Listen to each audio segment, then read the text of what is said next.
أشهد أن محمد رسول الله۔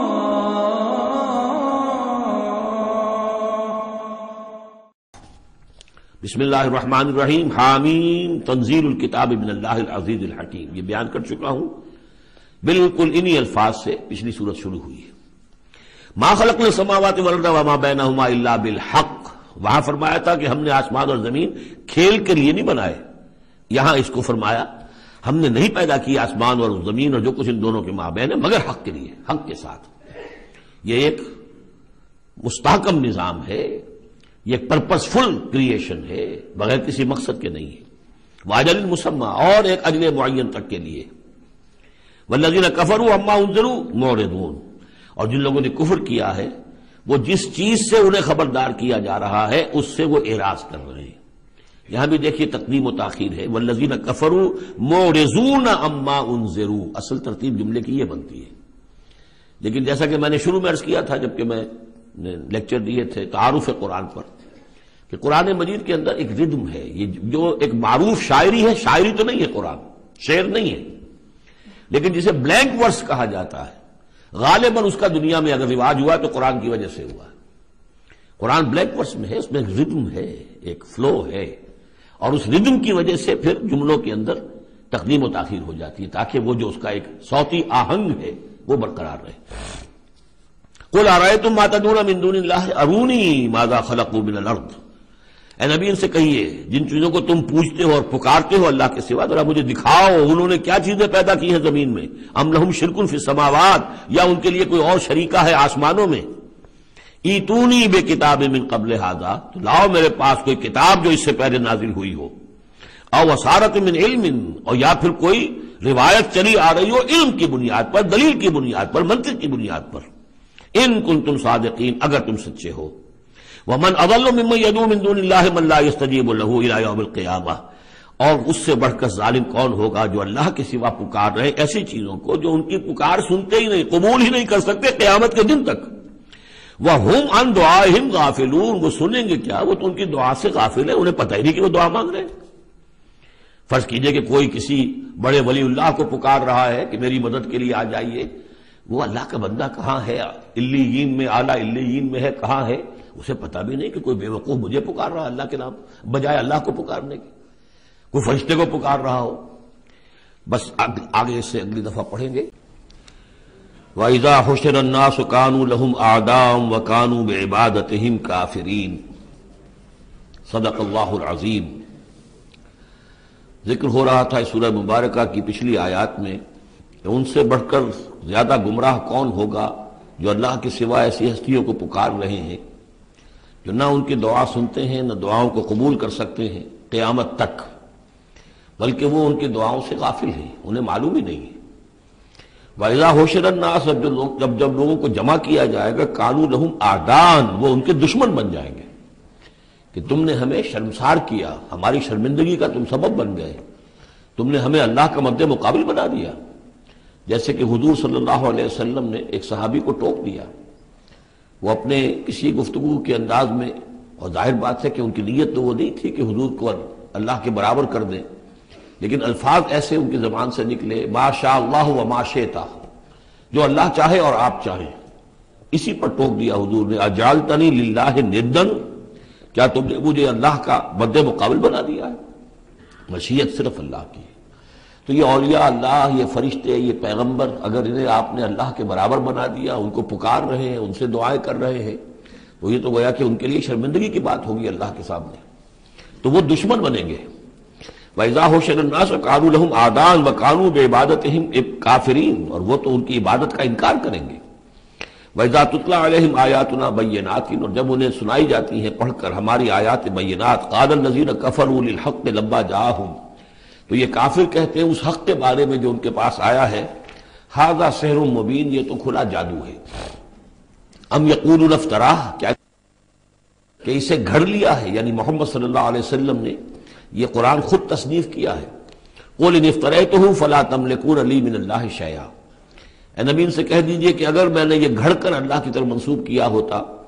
تو تم مجھے اللہ کے پکڑ سے کچھ بھی نہیں بچا سکتے۔ یہ مضمون آئے گا آخری پارے میں لو تقول علینا بعض الاقاویل، بلکہ 29ویں پارے میں لاخذناہ بالیمین ثم لقطعنا منہ الوتین،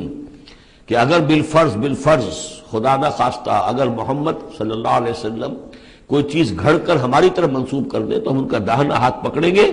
اور پھر ان کی رگے جان کو کاٹ دیں گے۔ ظاہر بات ہے کہ یہ صرف اس میں جو غصہ ہے وہ ان لوگوں پر ہے جو کہہ رہے تھے۔ هو عالم بما تفیضون فیہ، اللہ تعالیٰ خوب جانتا ہے جن چیزوں میں تم لگے ہوئے، جو کچھ تم کہہ رہے ہو، جو تمہارا ظاہری قول ہے اس کو بھی جانتا ہے، اور جو تمہارے دل میں چھپا ہوا اسے بھی جانتا ہے۔ کفا بہ شہیدا بینی و بینکم، اور وہ کافی ہے بطور گواہ میرے اور تمہارے مابین، وہ جانتا ہے کہ میں اس کا رسول ہوں، اس نے میرے پاس وحی بھیجی ہے۔ وہو الغفور الرحیم، اور وہ بخشنے والا ہے، رحم فرمانے والا۔ قل ما کنت بدعا من الرسل، اے نبی ان سے یہ بھی کہیے کہ میں کوئی نیا نویلا رسول تو نہیں ہوں، کوئی پہلا رسول ہوں تو نہیں ہوں میں کہ مجھ سے پہلے کوئی رسول آئے نہ ہوں۔ بہت سے رسول آئے ہیں، ہاں میں آخری رسول ضرور ہوں، لیکن میں کوئی نیا سا رسول تو نہیں ہوں کہ کوئی ایک نئی بات ہو بالکل۔ بدعت، اسی سے وہ بدعت کا لفظ بنا ہے ہمارے ہاں، جو چیز دین میں نہیں ہے اور لا کر اس کو آغاز کر دیا جائے تو در حقیقت وہ بدعت ہے۔ تو ما کنت بدعا من الرسول، جیسے کہ ہم سورہ آل عمران میں پڑھ آئے ہیں، وما محمد الا رسول قد خلت من قبلہ الرسل۔ اسی طریقہ سے عیسیٰ ابن مریم کے بارے میں آیا ہے علیہ الصلوۃ والسلام کہ عیسیٰ ابن مریم کیا ہے؟ رسول، اور ان سے پہلے بہت سے رسول گزرے ہیں۔ قل ما كنت بدعا من الرسل وما ادری ما يفعل بي ولا بكم، اور مجھے کچھ معلوم نہیں ہے کہ کیا کیا جائے گا میرے ساتھ اور کیا کیا جائے گا تمہارے ساتھ۔ یعنی اس سے مراد یہ نہ سمجھیے کہ حضور کو یہ معلوم نہیں تھا کہ آخرت میں میرے ساتھ کیا کیا جائے گا، وَلَلْآخِرَةُ خَيْرٌ وَأَبْقَىٰ، حضور کے لیے تو یقیناً آخرت جو بہت بہتر ہے، لیکن یہ کہ ابھی کیا ہونے والا ہے، کل کیا ہونے والا ہے۔ ظاہر بات ہے کہ طائف آپ گئے تھے تو بڑی امیدیں لے کر گئے تھے نا، لیکن یہ کہ وہاں جا کر جو صورتحال ہوئی گویا کہ وہ حضور کی توقعات کے بالکل خلاف تھی۔ آپ کو تو امید تھی کہ کوئی نہ کوئی بڑا جو وہاں کا سرداروں میں سے کوئی نہ کوئی اگر مان لے گا میری بات کو تو میں پھر اپنا، چونکہ مکے میں تو اب ابو طالب کا انتقال ہو گیا اور وہی دنیاوی اعتبار سے میرے لیے پروٹیکشن کا ذریعہ تھے، لہذا اب کوئی اگر بڑا رئیس اور بڑا کوئی سردار جو ہے طائف کا وہ ایمان لے آئے تو میں اپنا یہ مرکز وہاں شفٹ کر دوں، لیکن یہ کہ وہاں وہ بات پوری نہیں ہو سکی۔ تو ما ادری ما یفعل بی ولا بکم، مجھے یہ معلوم نہیں ہے کہ کیا کیا جائے گا میرے ساتھ، کیا ہوگا اور کیا ہوگا تمہارے ساتھ۔ ان اتبع الا ما یوحی الیہ، میں تو بس پیروی کر رہا ہوں اس کی جو میری طرف وحی کی جا رہی ہے۔ وما انا الا نذیر مبین، اور میں نہیں ہوں مگر کھلا خبردار کر دینے والا، بس میری حیثیت تو یہ ہے۔ قل ارأیتم ان کان من عند اللہ وکفرتم بہ، اے نبی ان سے کہیے کہ ذرا غور کرو، سوچ لو، اگر ان کان من عند اللہ، جو چیز اللہ کی طرف سے آئی ہے یہ ہے واقعتاً اللہ کی طرف سے، وکفرتم بہ، اور تم نے اس کا کفر کیا، اس کا نتیجہ کیا نکلے گا؟ یعنی یہ کہ تم سوچو، امکان تو ہے نا، تم کہہ رہے ہو کہ میں نے گھڑ لی ہے، چلیے، حالانکہ دل میں تم جانتے ہو کہ یہ گھڑی بھی کتاب نہیں ہے، اگر گھڑی بھی کتاب ہوتی، انسان کی تصنیف ہوتی تو تم بھی اس کا مقابلہ کرتے، تمہیں چیلنج دیا گیا ہے کہ اس جیسی کتاب بنا لاؤ، اس جیسی ایک صورت ہی بنا لاؤ، تو تمہارے دل میں وہ بات نہیں ہے۔ لیکن سوچ لو ذرا کہ اگر یہ شے واقعتاً اللہ کی طرف سے ہے، قل ارأیتم ان کان من عند اللہ وکفرتم بہ، اور تم نے اس کا انکار کر دیا، وشہد شاہد من بنی اسرائیل علی مثلہ، اور گواہی دے چکا ہے ایک گواہ بنی اسرائیل میں سے ایک ایسی ہی کتاب کی۔ اصل میں اس میں کافی تفسیر کے اندر اقوال میں اختلاف ہے، اس سے مراد جو ہے عام مومنین اہل کتاب ہیں یا حضرت موسیٰ علیہ السلام، اس لیے کہ کتاب استثناء میں جو پیشن گوئی ہے اس میں یہ الفاظ ہیں کہ اے موسیٰ میں ان کے بھائیوں میں سے تیرے مثل ایک پیغمبر اٹھاؤں گا۔ کتاب استثناء کے 18ویں باب کی 18 اور 19ویں آیات ہیں یہ تورات کی، جو عہد نامہ قدیم ہے اس میں، تو گویا کہ مثل ہی، یعنی حضرت موسیٰ کی طرح کے محمد ہے، حضرت محمد کی طرح کے موسیٰ ہیں علیہ الصلوۃ والسلام، کیونکہ صاحب شریعت رسول ہے حضرت موسیٰ علیہ السلام۔ حضرت عیسیٰ صاحب شریعت نہیں ہے، صاحب کتاب ہے، انجیل دی گئی ہے، انجیل میں شریعت نہیں ہے، انجیل میں حکمت ہے، کل ہم پڑھ چکے ہیں جئتکم بالحکمہ، میں تمہارے پاس حکمت لے کر آیا۔ شریعت، قانون، یہ در حقیقت تورات میں تھی، حضرت موسیٰ علیہ السلام کو دی گئی، اور یا پھر محمد الرسول اللہ صلی اللہ علیہ وسلم کو قرآن دیا گیا اور یہ آخری اور کامل شریعت دی گئی۔ فآمن واستکبرتم، تو وہ تو ایمان لے آئے اور تم استکبار کر رہے ہو، یعنی یہود میں سے تو بہت سے علماء ایسے بھی تھے، بہت زیادہ نہیں لیکن تھے، عبداللہ ابن سلام رضی اللہ تعالیٰ عنہ بہت اہم ان کے علماء میں سے تھے، وہ ایمان لائے ہیں۔ تو وہ تو ایمان لے آئے، فاستکبرتم، اور تم استکبار میں اور گھمنڈ میں پڑے ہوئے ہو، ان اللہ لا یہدی القوم الظالمین، اللہ ظالموں کو ہدایت نہیں دیتا۔ وقال الذین کفروا للذین آمنوا لو کان خیرا ما سبقونا الیہ، اور کہا ان لوگوں نے جنہوں نے کفر کی روش اختیار کی ان لوگوں کے بارے میں جو ایمان لائے، کیونکہ ان میں سے زیادہ تر جو حضور کے آس پاس ہوتے تھے، اس لیے کہ بہرحال ان میں بڑے بڑے لوگ بھی تھے جو ایمان لائے تھے حضور پر، حضرت عثمان ابن عفان بھی تھے، بڑے بڑے گھرانے کے فرد تھے، عبد الرحمن ابن عوف بھی تھے، وہ بھی کوئی غرباء اور فقراء میں سے تو نہیں تھے، طلحہ اور زبیر بھی تھے تو وہ بھی بڑے اونچے خاندانوں سے تھے، لیکن یہ کہ عام طور پر حضور کے آس پاس جو ہوتے ہیں یہ لوگ اپنے اپنے کاموں کے اندر بھی مصروف ہوتے تھے، لیکن جو غرباء تھے وہ حضور کے ارد گرد زیادہ موجود رہتے تھے، اور یہ بات بار بار آ چکی ہے حضرت نوح کے بیان میں بھی اور پھر حضور کے بارے میں بھی کہ اے محمد تمہارے گرد تو ہم بیٹھے ہوتے ہیں ہمارے کمی کاری لوگ، بڑے گھٹیا لوگ، ہمارے پست طبقات کے لوگ جو ہیں، کوئی غلام ہے ہمارا، کوئی اور یہاں پہ محنت مزدوری کرنے والا ہے، تو ہمارے شایان شان نہیں ہے کہ ہم آپ کے پاس آ کر بیٹھیں، یعنی ذرا ان کو اپنے سے دور کرو، جس پر کہ اللہ تعالیٰ نے کئی مرتبہ یہ فرمایا کہ اے نبی آپ ان کی بات پر نہ جائیے، اور کہیں ان اہل ایمان کو کہ جو صبح و شام اللہ کو پکارتے ہیں اور اللہ کی رضا جوئی میں لگے ہوئے ہیں، ان کو کہیں آپ اپنے سے دور نہ کر دیں، اگر ایسا آپ کریں گے تو یہ ظلم ہو جائے گا۔ لیکن بہرحال ان کا کہنا یہ تھا کہ اگر یہ لوگ جو ہیں، اگر واقعتاً یہ خیر ہوتا، لو کانا خیرن ما سبقونا، اگر یہ واقعتاً خیر ہوتا قرآن اور یہ دین، تو یہ لوگ جو ہیں یہ اس میں سبقت نہ کرتے ہم سے، بڑے ہم ہیں، سمجھدار ہم ہیں، دانشور ہم ہیں، ایلیٹ آف دی سوسائٹی ہم ہیں، تو ہم نے تو پیش قدمی کی نہیں ہے، لیکن یہ لوگ پیش قدمی کر رہے ہیں، تو اس کا مطلب ہے کہ یہ بات بھی گھٹیا ہی ہے جو تم پیش کر رہے ہو، جس کو گھٹیا قسم کے لوگ قبول کر رہے ہیں۔ یہ طنز ہے اس میں چھپا ہوا۔ وقال الذین کفروا للذین آمنوا لو کان خیرا ما سبقونا وَإِذْ لَمْ يَهْتَدُوا بِهِ فَسَيَقُولُونَ هَذَا إِفْكٌ قَدِيمٌ، اور جب یہ اس قرآن کے ذریعے سے ہدایت نہیں پا رہے تو کہتے ہیں کہ یہ تو گھڑا ہوا چیز، گھڑی ہوئی چیز ہے، افک ہے، پرانی شے ہے۔ وَمِن قَبْلِهِ کتاب موسیٰ اماما ورحمہ، حالانکہ اس سے پہلے موسیٰ کی کتاب موجود تھی اور اب بھی ہے، اماما ورحمہ، وہ بھی رہنمائی کرنے والی ہے اور رحمت ہے۔ وَهَذَا کتاب مصدق لسانا عربیا، اور یہ کتاب نازل ہوئی ہے اس کی تصدیق کرتے ہوئے، یعنی تصدیق دونوں معنی میں، ایک تو کہ قرآن تصدیق کرتا ہے کہ تورات اللہ کی کتاب تھی، اللہ کی کتاب ہے، اگرچہ اس میں تحریف کر دی گئی ہے لیکن بہرحال اللہ کی کتاب تھی۔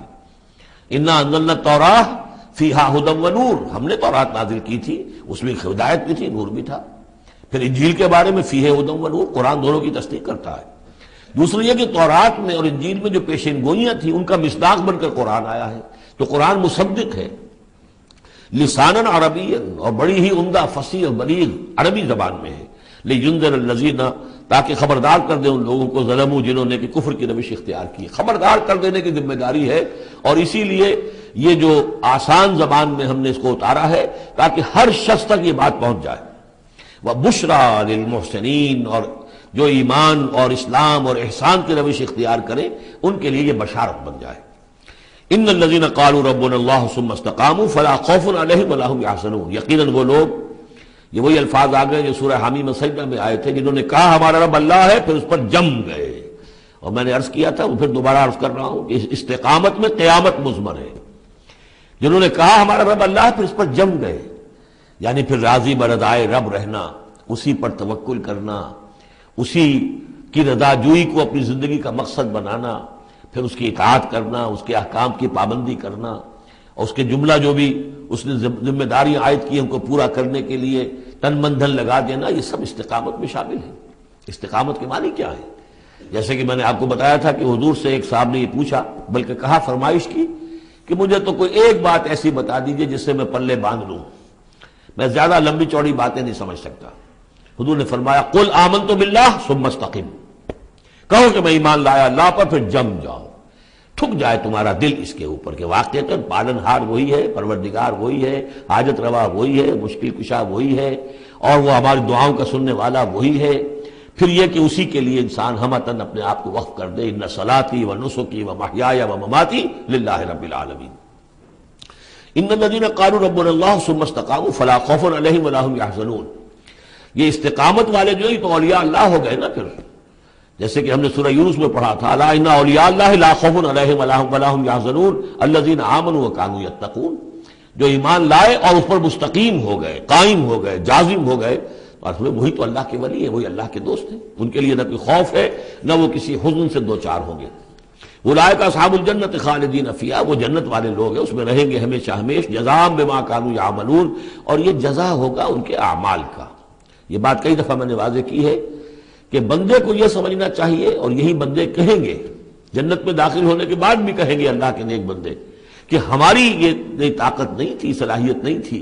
کہ ہم اپنے بل پر اور اپنے اعمال کے بل پر یہاں جنت میں داخل ہو سکتے، یہ اللہ کا فضل ہے۔ الحمدللہ الذی ہدانا لہذا وما كنا لنہتدی لولا ان ہدانا اللہ، کل شکر اس اللہ کا جس نے ہمیں یہاں داخل کیا اور ہمیں پہنچا دیا یہاں تک ہماری رہنمائی فرما دی، اور ہم ہرگز ہدایت نہ پا سکتے اگر اللہ ہی ہمیں ہدایت نہ دیتا۔ لیکن اللہ تعالیٰ بار بار کہتا ہے کہ ٹھیک ہے، لیکن یہ کہ تمہارے اعمال تھے، تم نے بھی محنت کی تھی، تم نے فیصلہ کیا تھا، اما شاکرم و اما کفورا، جو ہم نے تمہیں اختیار دے دیا تھا، تم نے ہمارے شکر گزار بندے بن کر زندگی گزارنے کا فیصلہ کیا، ہم نے قدر افزائی فرمائی، ہم نے تمہیں توفیق دی، ہم نے تمہارے راستے کی رکاوٹوں کو جو ہے آسان کر دیا، لیکن یہ کہ بہرحال تمہارا عمل اس میں شامل ہے۔ جزاء بما كانوا يعملون، یہ در حقیقت بدلہ ہوگا ان کے اعمال کا۔ ووصینا الانسان بوالدیہ حسنا، اور ہم نے وصیت کی انسان کو، تاکید کی انسان کو اس کے والدین کے بارے میں احسانا، کہ اس کے ساتھ احسان کی روش، نیک سلوک، خدمت۔ اور اس میں بھی خاص طور پر والدہ کا معاملہ جو ہے یہ سورہ بنی اسرائیل میں بھی ہے اور یہاں بھی ہے، وہاں بھی آیا تھا ووصینا الانسان بوالدیہ حملتہ امہ وہنا علی وہن وفصالہ فی عامین۔ تو والدین میں جو ہے والدہ کا حق فائق ہے والد کے حق پر، ویسے دونوں کے ساتھ اس نے سلوک ہو، دونوں کا ادب ہو۔ وَإِمَّا يَبْلُغَنَّ عِندَكَ الْكِبَرَ أَحَدُهُمَا أَوْ كِلَاهُمَا فَلَا تَقُل لَّهُمَا أُفٍّ وَلَا تَنْهَرْهُمَا وَقُل لَّهُمَا قَوْلًا كَرِيمًا، یہ ہم پڑھ چکے ہیں، لیکن یہاں بھی اور وہاں بھی خاص طور پر والدہ کا، اس لیے کہ مشقت جو ہے پیدائش میں ساری کی ساری مشقت جو ہے ماں کی ہے، باپ کا کیا حصہ ہے؟ وہ تو ایک کوئی اس کی لذت کا لمحہ ہوتا ہے، وہ اس کے اندر اس نے وہ بوند ٹپکائی اور فارغ۔ اب وہ ساری مصیبت کون جھیل رہی ہے؟ وہ عورت جھیل رہی ہے، ماں جھیل رہی ہے۔ سارا پریگننسی کا دور جو ہے اس میں ابتدائی دور جو ہے اس میں اسے جی بتلا رہا ہے، الٹیاں آ رہی ہیں، چیزوں سے نفرت ہو رہی ہے، پھر جب بوجھل ہو گئی ہے، جسم بوجھل ہو گیا ہے، بوجھ اٹھائے ہوئے ہے، پھر وضع حمل کی مشقتیں ہیں، وہ درد ذہ ہے، پھر اس کو دودھ پلانا ہے 2 سال تک، اس کے جو اس کو گند ہے اس کو صاف کرنا ہے، پوتڑے دھونے ہیں، یہ سارے کام کون کر رہا ہے؟ ماں کر رہی ہے۔ باپ کا تو اس میں حصہ ڈائریکٹ نہیں انڈائریکٹ ہے کہ بہرحال وہ کمائی کرتا ہے، پرووائڈ کرتا ہے، یہ بات دوسری ہے، لیکن جو مشقت ماں کی ہے، اسی لیے حدیث میں آتا ہے کہ ایک صحابی نے حضور سے سوال کیا کہ میرے حسن سلوک کا سب سے اولین مستحق کون ہے؟ آپ نے فرمایا تمہاری والدہ۔ انہوں نے پوچھا پھر ان کے بعد کون؟ فرمایا پھر تمہاری والدہ۔ تیسری مرتبہ پھر کون؟ حضور پھر والدہ تمہاری۔ چوتھی مرتبہ جب اس نے پوچھا ان کے بعد کون، تو آپ نے فرمایا تمہارے والد۔ یعنی والدہ کا حق جو ہے وہ والد کے حق پر، یہ ہے اخلاقی حق۔ قانونی حق والد کا زیادہ ہے، اگر سیپریشن ہو جائے گی تو اولاد والد کی ہے، قانونی حق اس کا زیادہ ہے، لیکن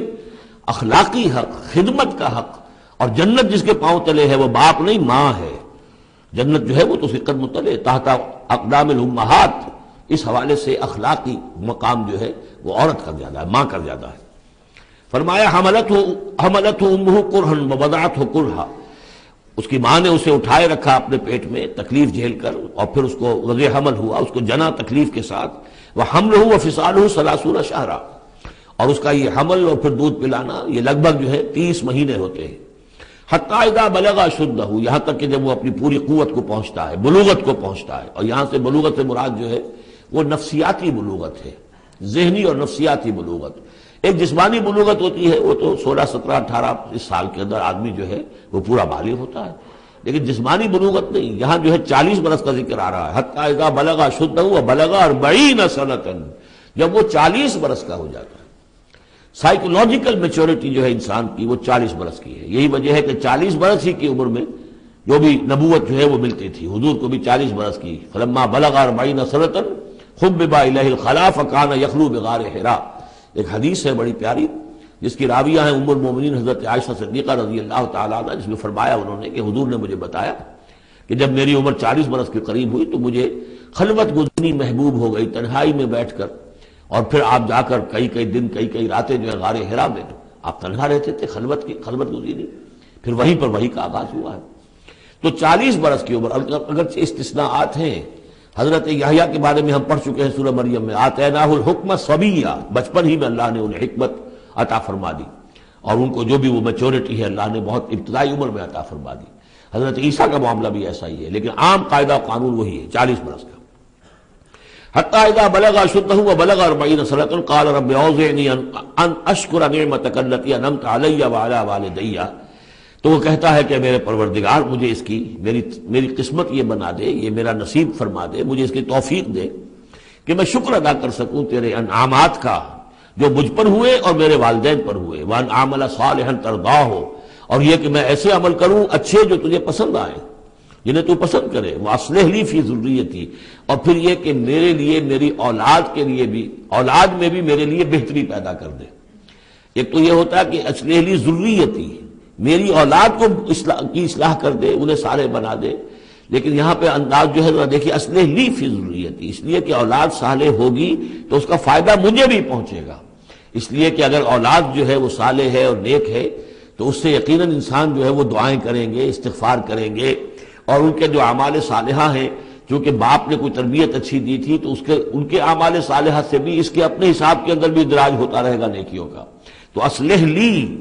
فی ذریتی، میری ذریت میں، میری نسل میں میرے لیے اصلاح فرما دے، یعنی ان کی اصلاح فرما جس سے کہ خود مجھے بھی فائدہ پہنچے۔ اسی بالکل یہی مفہوم ہے کہ جو ہم نے سورہ الفرقان میں پڑھا ہے، وَجْعَلْنَا لِلْمُتَّقِينَ إِمَامًا، مراد یہ کہ ہماری اولاد کو متقی بنا، تاکہ ان کی جو ہم از خود ان کے آگے چلنے والے ہیں، ان کے امام ہیں، وہ ہمارے فالوورز ہیں، ہمارے پیچھے چلنے والے ہیں، اور قیامت میں ایسا ہوگا حشر میں آدمی اٹھیں گے اور ان کے پیچھے ان کی نسلیں چلی آ رہی ہیں، تو ہمارے پیچھے آنے والے ہیں وہ نیک ہوں، متقی ہوں۔ وَاصْلِحْ لِي فِي ذُرِّيَّتِي إِنِّي تُبْتُ إِلَيْكَ، میں تیری جناب میں توبہ کرتا ہوں، رجوع کرتا ہوں، وَإِنِّي مِنَ الْمُسْلِمِينَ، اور یقیناً میں تیرے فرما برداروں میں سے ہوں۔ اولئک الذین نتقبل عنہم احسن ما عملوا، یہ وہ لوگ ہیں جن سے ہم ان کے بہترین اعمال قبول فرمائیں گے، ونتجاوز عن سیئاتہم، اور اگر کوئی خطائیں ہوں گی، کوئی چیز ان کے اندر کمزوری کا پہلو بھی ہوگا، ہم اس سے درگزر فرمائیں گے۔ فی اصحاب الجنہ، اور پھر یہ اصحاب الجنہ میں ہوں گے، جنت والوں میں شامل ہو جائیں گے۔ وعد الصدق الذی کانوا یوعدون، یہ سچا وعدہ ہے جس کا کہ ان سے وعدہ کیا جاتا تھا۔ اب اس کے برعکس سے کردار ہے، یہ تو یہ کہ ایک صالح بیٹا ہے، اور وہ جب اپنی پوری میچورٹی کو پہنچا ہے اور بلوغ کو پہنچا ہے نفسیاتی اور ذہنی اعتبار سے، تو اس کا طرز عمل تو یہ ہے جو آ گیا، رب اوزعنی ان اشکر نعمتک التی انعمت علی وعلی والدی وان اعمل صالحا ترضاہ واصلح لی فی ذریتی۔ ایک دوسرا برعکس کردار ہے، والذی قال لوالدیہ اف لکما اتعداننی ان اخرج وقد خلت القرون من قبلی، اور وہ شخص جو اپنے والدین سے کہتا ہے، والدین مسلمان ہیں لیکن بیٹا آوارہ ہو گیا ہے یا ذہنی طور پر جو ہے وہ گمراہ ہو گیا ہے، وہ نہ آخرت کو مان رہا ہے نہ اللہ کو مان رہا ہے، کسی اور رخ پہ جا رہا ہے، تو وہ اپنے والدین سے کہتا ہے اف لکما، میں بڑا بیزار ہوں آپ سے، یہ کیا آپ لوگوں نے ڈھکوسلے تراش رکھے ہیں، یہ کیا آخرت واخرت کی آپ مجھے دھمکی دیتے رہتے ہیں، اتعداننی، کیا آپ مجھے اس بات سے ڈراتے ہیں، وعدہ دیتے ہیں، دھمکاتے ہیں، ان اخرجا، کہ مجھے نکالا جائے گا، دوبارہ زندہ کیا جائے گا، وقد خلت القرون من قبلی، مجھ سے پہلے نہ معلوم کتنی نسلیں بیت چکی ہیں، ہزارہا لوگ نسل بعد نسل ختم ہو چکے ہیں، تو میں تو ان باتوں کو ماننے والا نہیں ہوں، یہ آپ کے ڈھکوسلے ہیں، یہ پرانی باتیں ہیں، دقیانوسی باتیں ہیں۔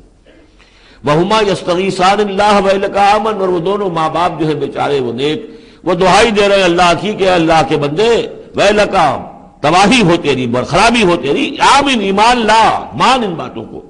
ان وعد اللہ حق، یقیناً اللہ کا وعدہ سچا ہے۔ فیقول ما ھذا الا اساطیر الاولین، وہ کہتا ہے نہیں نہیں نہیں، میں نہیں مانتا، نہیں یہ تو نقلیں ہیں، پرانی کہانیاں ہیں جو پچھلوں سے نقل ہوتی چلی آ رہی ہیں۔ اولئک الذین حق علیہم القول، یہ وہ لوگ ہیں کہ جن پر اللہ کی بات سچی ہو گئی، یعنی مستحق ہو گئے اللہ کے کلمہ عذاب کے، فی امم قد خلت من قبلہم، اور انہی قوموں کے اندر وہ بھی پھر شامل کر دیے جائیں گے جو ان سے پہلے گزر چکی ہیں، من الجن والانس، جنات میں سے بھی اور انسانوں میں سے بھی، انہم کانوا خاسرین، یقیناً وہی لوگ ہیں خسارے والے، برباد ہونے والے۔ وَلِكُلٍّ دَرَجَاتٌ مِّمَّا عَمِلُوا، اور سب کے لیے درجے اور مقامات معین ہوں گے ان کے اعمال کے اعتبار سے۔ وَلِيُوَفِّيَهُمْ، اور تاکہ اللہ تعالیٰ پورا ان کے اعمال، وَلِيُوَفِّيَهُمْ أَعْمَالَهُمْ وَهُمْ لَا يُظْلَمُونَ، پورا ان کو دے دے گا ان کے اعمال کا بدلہ، اور ان پر کوئی ظلم نہیں ہوگا، کوئی حق تلفی نہیں ہوگی۔ وَيَوْمَ يُعْرَضُ الَّذِينَ كَفَرُوا عَلَى النَّارِ، اور جس دن کہ یہ کافر پیش کیے جائیں گے آگ پر، اور اس وقت ان سے کہا جائے گا اذهبتم طیباتکم فی حیاتکم الدنیا واستمتعتم بها، دیکھو بھائی تم نے اپنے جو مزے لینے تھے، لوٹنے تھے، عیش کرنے تھے، وہ تم دنیا کی زندگی میں کر چکے ہو۔ تم نے وہاں حرام خوریاں کی، حلال اور حرام کی تمیز کو ختم کیا، تم نے وہاں عیش کیے۔ اذهبتم طیباتکم، اپنی مزے کی چیزیں جو ہے وہ تم لے جا چکے، فی حیاتکم الدنیا، تم اپنی دنیا کی زندگی میں، واستمتعتم بها، اور اس سے تم نے بہت فائدہ اٹھا لیا۔ فَالْيَوْمَ تُجْزَوْنَ عَذَابَ الْهُونِ بِمَا كُنتُمْ تَسْتَكْبِرُونَ فِي الْأَرْضِ بِغَيْرِ الْحَقِّ، تو آج اب تمہیں بہت ہی اہانت آمیز عذاب دیا جائے گا، ذلت کا عذاب، بسبب اس تکبر کے جو تم کرتے رہے ہوئے زمین میں ناحق، وَبِمَا كُنتُمْ تَفْسُقُونَ، اور جو تم نے وہاں پر نافرمانیاں کی ہیں اور ہمارے احکام کو توڑا ہے۔ وَاذْكُرْ أَخَا عَادٍ، اور ذرا تذکرہ کیجئے اخا عاد، عاد قوم عاد کے بھائی کا، یعنی حضرت ہود علیہ السلام، اذ انذر قومہ بالاحقاف، جبکہ انہوں نے اپنی قوم کو خبردار کیا احقاف میں۔ یہ احقاف کا علاقہ تھا، بالکل جنوبی ساحل جو ہے عرب کا، جزیرہ نما عرب کا، اس کے ساتھ، اور اب وہاں پر بہت ہی سخت قسم کا، وہ بدترین قسم کا صحرا ہے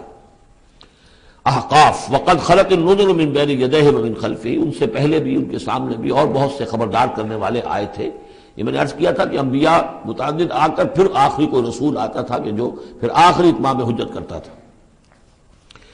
اللہ تعبدوا الا اللہ، انہوں نے یہی دعوت دی تھی کہ مت پوجو کسی کو سوائے اللہ کے۔ انی اخاف علیکم عذاب یوم عظیم، مجھے اندیشہ ہے تمہارے اوپر، تمہارے بارے میں کہ ایک بڑے دن کا عذاب تم پر آئے گا۔ قالوا اجئتنا لتافکنا عن آلہتنا، انہوں نے کہا کہ کیا تم اس لیے آئے ہو اے ہود کہ تم ہمیں اپنے معبودوں سے برگشتہ کر دو؟ فاتنا بما تعدنا ان کنت من الصادقین، تو اگر تم سچے ہو تو جس عذاب کی دھمکی ہمیں دے رہے وہ لے آؤ۔ قال انما العلم عند اللہ، انہوں نے کہا کہ اس کا علم تو اللہ کے پاس ہے، کل علم اللہ کے پاس ہے، وہ عذاب آئے گا، کب آئے گا، کس صورت میں آئے گا، میں نہیں جانتا، وہ اللہ جانتا ہے۔ وَأُبَلِّغُكُم مَّا أُرْسِلْتُ بِهِ، اور میں تو تمہیں پہنچا رہا ہوں وہ جو اس نے مجھے دے کر بھیجا ہے، جو پیغام اس نے دیا میں پہنچا رہا ہوں، میرا کام انذار ہے، ابلاغ ہے، پہنچا دینا ہے، واضح کر دینا ہے۔ وَلَٰكِنِّي أَرَاكُمْ قَوْمًا تَجْهَلُونَ، لیکن میں دیکھ رہا ہوں کہ تم نے بہت جہالت کی روش اختیار کر لی ہے، بجائے اس کے کہ میری بات پر غور کرو، دیکھو، سوچو، دل میں اترے تو اسے قبول کرو، تم نے تو گویا کہ ادھار کھائے بیٹھے ہو اس کی نفی پر اور اس کو نہ ماننے پر، تو تم جہالت پر اتر آئے ہو۔ فلما رآہ عارضا مستقبل اودیتہم، تو عذاب الہی جب آیا، اس کے آثار جب آئے تو وہ ایک ایسی صورت میں تھے کہ جو ہے کہ بادل آ رہے ہیں، تو جب دیکھا انہوں نے اس کو، یعنی عذاب کو، رآہ ہو، یہ وہ عذاب کے لیے ضمیر ہے، عارضا کہ اس کو ہم نے ایک امر کی صورت میں بھیجا، مستقبل اودیتہم، جو ان کی وادیوں کی طرف چلا آ رہا تھا، سامنے آ رہا تھا۔ قالوا هذا عارض ممطرنا، ان کو یہ تو بادل آ گئے، ابر ہے، اب بارش ہوگی، جلتھل ہو جائیں گے، مطر آ رہی ہے۔ بل هو ما استعجلتم به، نہیں، یہ تو وہ شے جس کی تم نے جلدی مچائی تھی کہ لے آؤ عذاب اگر لا سکتے ہو۔ ریح فیہا عذاب علیم، وہ ایک جھکڑ تھا جس کے بارے میں آئے گا سورۃ الحاقہ میں کہ سخر علیہم 7 لیال و 8 ایام، 7 رات اور 8 دن مسلسل وہ جھکڑ چلا ہے۔ ریح فیہا عذاب علیم، وہ جھکڑ ہے جس میں بہت بڑا عذاب ہے۔ تدمر کل شیء بامر ربھا، وہ ہر شے کو اپنے رب کے حکم سے اٹھا کر پٹکتی تھی، وہ ہوا جو ہے اٹھاتی تھی اور پٹکتی تھی۔ تدمر، جیسے کسی درخت کی جڑ سے اکھاڑا جائے پھر پھینک دیا جائے، اور وہ چونکہ تھے بھی بڑے طویل القامت لوگ، تو بڑے بڑے ستونوں کی طرح پھر پڑے تھے، کاجاد النخل خاویہ، جیسے کہ وہ کھجوروں کے تنے پڑے ہوئے ہیں زمین کے اوپر۔ تدبر کل شیء بامر ربھا فاصبحوا لا یری الا مساکنہم، پھر وہ ایسے ہو گئے کہ اب کچھ نظر نہیں آ رہا تھا سوائے ان کے مسکنوں کے، ان کے گھر نظر آ رہے ہیں، ان کی حویلیاں، ان کی بلڈنگیں، لیکن وہاں اس میں بسنے والا اب کوئی نظر نہیں آ رہا۔ کذالک نجزی القوم المجرمین، اسی طرح ہم بدلہ دیا کرتے ہیں مجرموں کی قوم کو۔ وَلَقَدْ مَكَّنَّاهُمْ فِي مَا إِن مَّكَّنَّاكُمْ فِيهِ، اب یہاں قریش سے، مکے والوں سے خطاب ہو رہا ہے، ان کو ہم نے جو تمکن عطا کیا تھا زمین میں، جو مال و اسباب دیا تھا، جو طاقت دی تھی، فِي مَا إِن مَّكَّنَّاكُمْ فِيهِ، اس میں اتنا تمکن تمہیں ہم نے نہیں دیا، اتنی طاقت تمہارے پاس نہیں ہے۔ ان کی تہذیب، جیسا کہ میں عرض کر چکا ہوں، وہ شداد کا جو شہر تھا، اب اس کے جو ہے باقیات وہ نظر آ چکے ہیں سیٹلائٹس کے ذریعے سے کہ زمین کے نیچے جو ہے بہت گہرے وہ موجود ہیں، جو ان کے اوپر عذاب آیا اور اس کے اوپر لیکن وہ دبے ہوئے موجود ہیں۔ اس کے بڑے بڑے جو ہیں ستون جو بنائے تھے انہوں نے، غالباً 30 بڑے بڑے ان کی فصیل کے ساتھ جو ہے پلرز ہیں جن کو گن لیا گیا ہے، وہ موجود ہیں۔ یہ ساری نشانیاں اب ایک ایک کر کے ظاہر ہوں گی۔ وَلَقَدْ مَكَّنَّاهُمْ فِي مَاءٍ مَكَّنَّاكُمْ فِيهِ، ہم نے وہ چیزیں انہیں دی تھی کہ جو اے قریش تمہیں نہیں دی، ہم نے ان کو تمہیں وہ تمکن نہیں دیا۔ وَجَعَلْنَا لَهُمْ سَمْعًا وَأَبْصَارًا وَأَفْئِدَةً، ہم نے ان کے لیے بھی ہم نے انہیں سماعت کان بھی دیے تھے، وابصارن آنکھیں بھی دی تھی، افئدہ بھی دیے تھے، دل اور عقل بھی دی تھی۔ فما اغنی عنہم سمعہم ولا ابصارہم ولا افئدتہم من شیء، تو کچھ کام نہیں آئے ان کے، نہ تو ان کی سماعت، ان کی بصارت، نہ ان کے دل یا عقلیں میں کسی شے میں انہیں نہیں بچا سکے۔ اذ کانوا یجحدون بآیات اللہ، جبکہ وہ انکار کرتے رہے اللہ کی آیات کا۔ وحاق بہم ما کانوا بہ یستہزئون، اور ان کو گھیر لیا اور ان پر الٹ پڑی وہی چیزیں جن کا کہ وہ مذاق اڑایا کرتے تھے۔ وَلَقَدْ أَهْلَكْنَا مَا حَوْلَكُم مِّنَ الْقُرَىٰ، اور ہم نے تو ہلاک کیا ہے بہت سی بستیوں کو جو تمہارے ہی ارد گرد آباد تھیں۔ میں وہ نقشہ بنا کے بھی آپ کو دکھا چکا ہوں کہ یہ تمام جو احقاف یہ گویا کہ مکے کے جنوب مشرق میں تھے، سمود کا علاقہ جو ہے مکے کے شمال میں تھا، اسی شمال کے رخ پر جو ہے پھر وہ مدین کا علاقہ، اور پھر یہ کہ ادھر ڈیڈ سی کے ساتھ ساحل پر اس کے بھی اب حال ہی میں خبر آئی ہے کہ اس کے بھی جو کھنڈرات وغیرہ ہیں وہ بحرۂ ڈیڈ سی جو ہے بحرۂ مردار، اس کے اندر پانی کے نیچے وہ موجود ہیں۔ ابھی ان کی تلاش ہو گئی ہے، وہ نکل آئے ہیں، مطلب یہ کہ ان معلوم ہو گئے ہیں، انکشاف ہو گیا ہے۔ تو فرمایا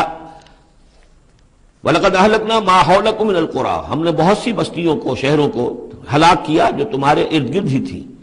وَصَرَّفْنَا الْآيَاتِ لَعَلَّهُمْ يَرْجِعُونَ، اور اسی طرح ہم نے پھیر پھیر کر ان کو یہ آیات اپنی سنائی ہے تاکہ وہ رجوع کریں، پلٹیں، لوٹیں۔ فَلَوْلَا نَصَرَهُمُ الَّذِينَ اتَّخَذُوا مِن دُونِ اللَّهِ قُرْبَانًا آلِهَةً، تو کیوں نہ مدد کی ان ہستیوں نے جنہیں انہوں نے اللہ کے سوا سمجھا تھا کہ یہ معبود ہیں جو اللہ کی طرف ہم اللہ سے ہمیں قریب کر دیں گے، ہمیں تقرب اللہ کا ہمارا ضرورت ہمیں جو ہے وہ درجے حاصل کر دیں گے، اس کا ذریعہ بن جائیں گے۔ بل ضلوا عنہم، جب وہ عذاب کا وقت آیا وہ سب گم ہو گئے، ہوا ہو گئے، خواب تھا جو کچھ کا دیکھا، جو سنا افسانہ تھا۔ وذالک افکہم، یہ تو اصل میں ان کی من گھڑت باتیں تھیں، ان میں حقیقت تو تھی ہی نہیں۔ وما کانوا یفترون، اور جو کچھ بھی افطرا وہ کر رہے تھے وہ تھا۔ وَإِذْ صَرَفْنَا، اب وہ واقعہ آ رہا ہے جس کا میں نے آج شروع میں تذکرہ کیا تھا۔ اور حضور صلی اللہ علیہ وسلم، اور یہ واقعہ جو ہے جبکہ حضور گئے تھے طائف، اور طائف سے جب واپس آ رہے تھے تو آپ نے نخلا، ایک مقام ہے وادی نخلا، اس میں چند دن قیام کیا مکے جانے سے پہلے۔ اور چونکہ دل گرفتہ تو بہت تھی جب آپ طائف سے واپس آئے ہیں، طائف میں جو کچھ بیتی تھی وہ آپ کو معلوم ہے۔ بہرحال وہاں آپ فجر کے وقت ایک روز نماز فجر کی پڑھ رہے تھے اور قرآن مجید پڑھ رہے تھے، اس میں قرآن الفجر ہم پڑھ رہے ہیں، فجر کی نماز میں طویل قرات ہوتی ہے۔ تو ایک امام، ایک مقتدی،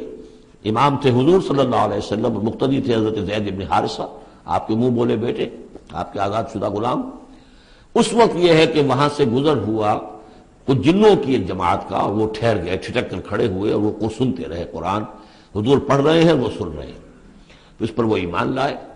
اور پھر جا کر اپنی قوم میں انہوں نے فوراً تبلیغ شروع کر دی۔ تو یہ بات ہمارے لیے بڑی عبرت کی بات ہے کہ جنات کی ایک جماعت نے ایک ہی دفعہ قرآن سنا، ایمان بھی لے آئے اور فوراً مبلغ بن گئے اس کے۔ لیکن ہم جو ہے سنتے ہیں اور ایک کان سے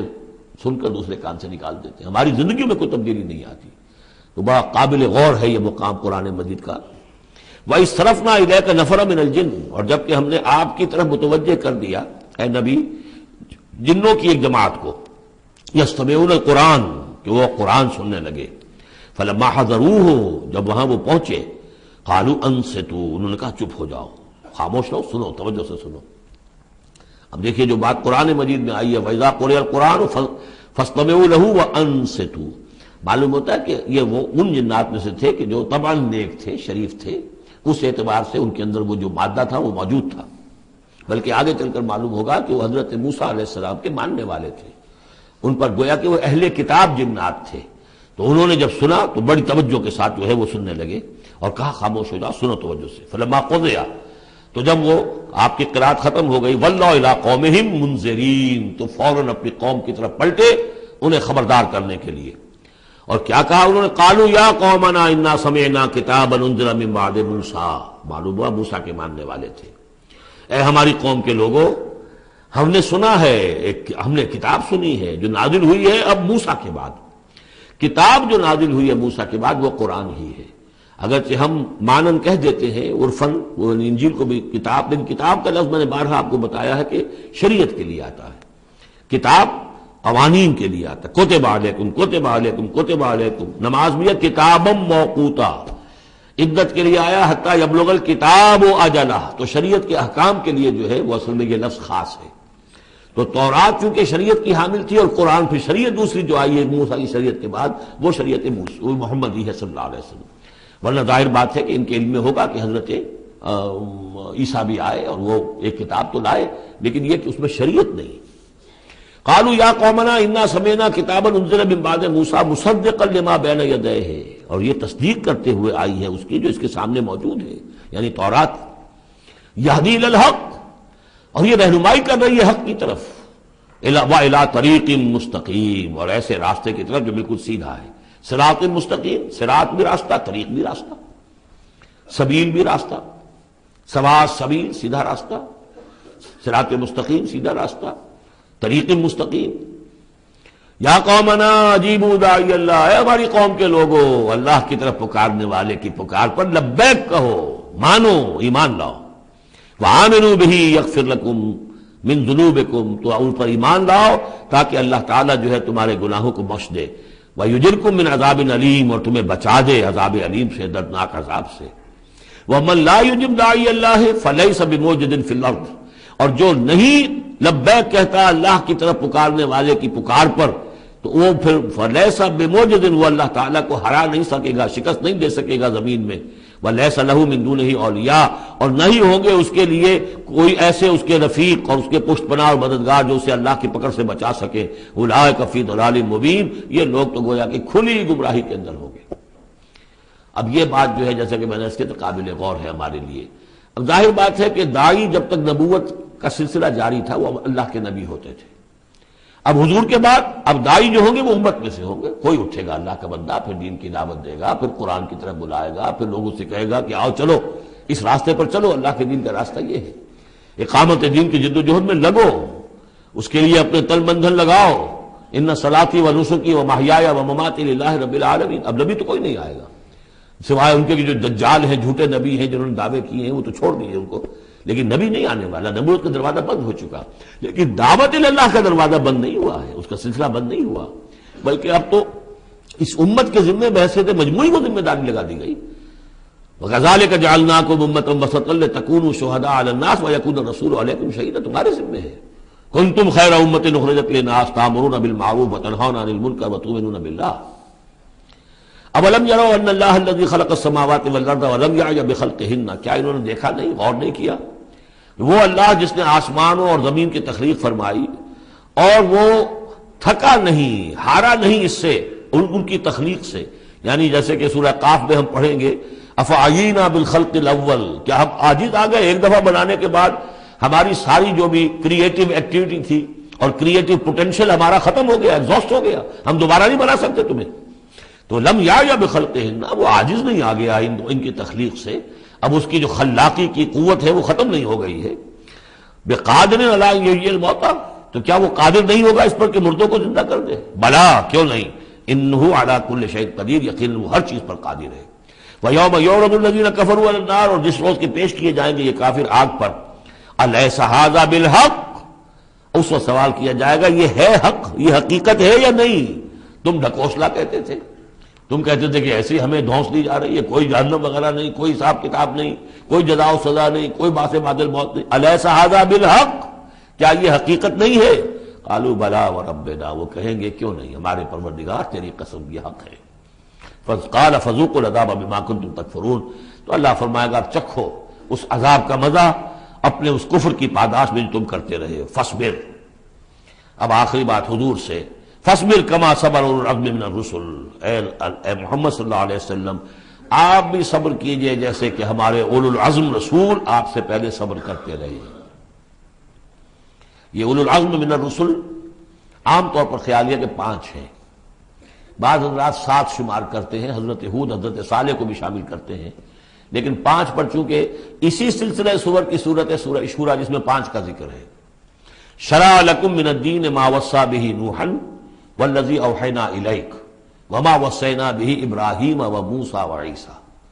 حضرت نوح، حضرت ابراہیم، حضرت موسیٰ، حضرت عیسیٰ اور حضرت محمد صلی اللہ علیہ وسلم علیہ السلام، یہ اولو العزم من الرسل ہیں۔ اور اس میں جو یوں سمجھیے کہ عزم اور صبر کا معاملہ جو ہے اس میں حضرت ایک اعتبار سے حضرت نوح سب سے آگے ہے، 950 برس تک جو ہے انہیں صبر کرنا پڑا، فلبث فیہم 1000 سنۃ الا 50 عاما۔ اور ایک ذاتی تکلیف اس میں حضرت ایوب علیہ السلام، ان کو جو کوفت ذاتی تکلیف، بیماری، نہایت ہی تکلیف دہ بیماری، تو اس میں ان کا صبر ایوب اس اعتبار سے مشہور ہے۔ فاصبر کما صبر اولو العزم من الرسل، صبر کیجئے جیسے کہ ہمارے اولو العزم پیغمبر صبر کرتے رہے۔ ولا تستعجل لهم، اور ان کے لیے جلدی نہ کیجئے۔ کیا مطلب؟ یہ خیال جو کبھی شاید حضور کے دل میں بھی آ جاتا ہو، لیکن یہ کہ دوسرے مسلمانوں کے دلوں میں آنا تو بالکل قرین قیاس ہے کہ اللہ تعالیٰ ان کو پکڑتا کیوں نہیں؟ یہ کس طریقے سے بلال کو کیسے مار رہا ہے یہ امیہ ابن خلف، اللہ تعالیٰ اس کا ہاتھ چھل کیوں نہیں کر دیتا؟ وہ تو علی کل شیء قدیر ہے۔ اور اس قوم کو کب تک یہ مہلت دی جائے گی؟ کیوں نہیں ان پر عذاب آ جاتا جیسے کہ عذاب آیا تھا پچھلی قوموں کے اوپر؟ فرمایا نہیں، ولا تستعجل۔ پچھلی سورت بھی اسی پر ختم ہوئی تھی کہ اے نبی اہل ایمان سے یہ کہیے کہ ذرا ان کو ابھی معاف کریں، ابھی ان کو کچھ عرصے کے لیے، چونکہ جو ہمارا ابھی فیصلہ جو ہے وہ یہ ہے کہ ابھی وہ وقت عذاب کا نہیں آیا ہے، تو ابھی یہ ذرا درگزر کرتے رہیں۔ وہی بات یہاں خاص طور پر واحد کے صیغے میں خطاب کر کے حضور سے کہی جا رہی ہے۔ فاصبر کما صبر اولو العزم من الرسل ولا تستعجل لهم، ان کے لیے جلدی نہ کیجیے۔ کانہم یوم یرون ما یوعدون، جس دن کے یہ دیکھیں گے اس عذاب کو، جب عذاب آئے گا تو ایسے محسوس کریں گے لم یلبسوا الا ساعۃ من نہار، کہ نہیں رہے تھے مگر دن کی کسی ایک حصے میں، ایک گھڑی دن کی صرف۔ بلاغ، یہ ہے پہنچا دینا، ھذا بلاغ، لیکن ھذا یہاں پر محذوف ہو گیا، ھذا بلاغ، بلاغ یہ پہنچا دینا ہے۔ فہل یہلک الا القوم الفاسقون، تو ہلاک تو وہی کیے جائیں گے، کون ہلاک کیا جائے گا سوائے ان کے کہ جو نافرمان لوگ تھے۔ یہاں یہ جو 8 سورتوں کا ایک سلسلہ چلا آ رہا تھا وہ بھی ختم ہوا، اور یہ کہ جو 5واں جو گروپ ہے مکی اور مدنی صورتوں کا، ان میں سے جو مکیات کا سلسلہ ہے وہ ختم ہو گیا، اور یہ 13 صورتیں ہیں، سورہ سبا، فاطر، پھر یاسین،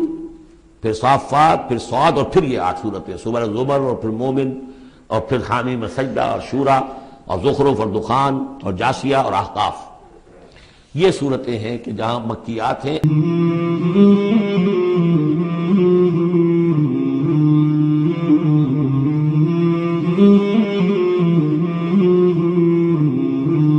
مولاي صل وسلم دائما أبدا على حبيبك خير